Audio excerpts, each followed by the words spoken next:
افضل وضعية تريح بيها لسانك وانت قافل بقك هو انه يكون في سقف حلقك مش تحت الفك. جربها.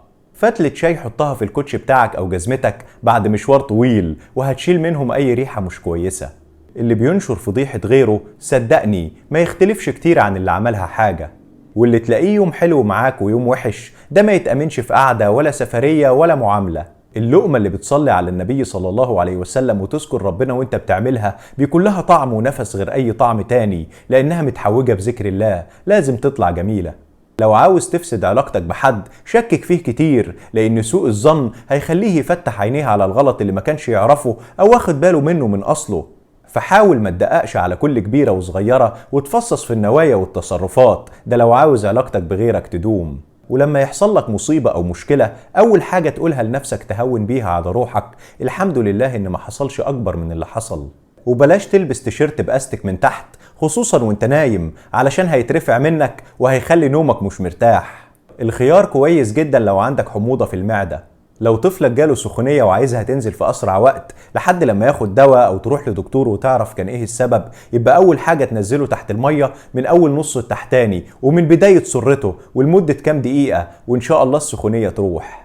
ولو مش عاوز تحطه تحت المية ممكن تعمله كمادات مية بخل. الخل هيساعد على تخفيض الحرارة بشكل سريع. ولما تيجي تسلف حد فلوس اتأكد انه ابن اصول الاول، لانك ممكن بعد لما تسلفه وتيجي تطلب فلوسك يزعل منك وكأنك انت اللي بتستلفها، ولازم تقدم له مليون عذر علشان تثبت له انك محتاج الفلوس دي.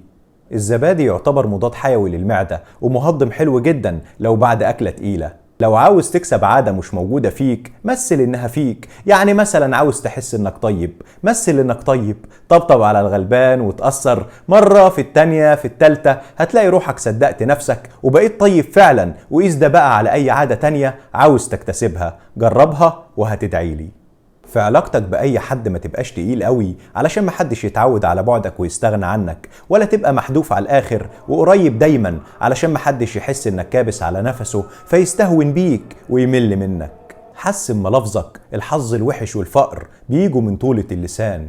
اهرب من الظهور وما تبقاش قاصد انك تلفت النظر وتلمع، وهتلاقي نفسك ليك طلة في كل مكان رجلك تخطي فيه ومن غير مجهود.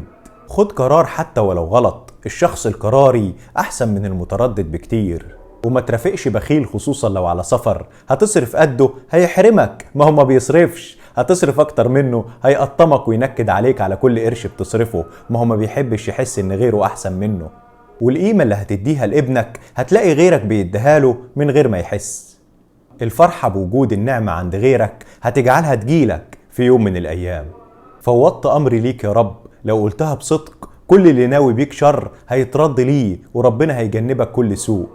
ما تمدش رجلك وسط ناس قاعدة إلا لو مضطر لده. من معاني اسم الله الشكور إن ربنا بيشكرك على الخير اللي بتعمله، وبدل ما يعطيك ثواب على قد اللي عملته بيعطيك أضعاف وأضعاف. وعلشان كده سمى نفسه الشكور، لأنه بيقدر سبحانه وتعالى. لو عندك عيوب كتير داريها بالكرم. الكرم هو الميزة الوحيدة اللي قادرة تغطي على عيوبك.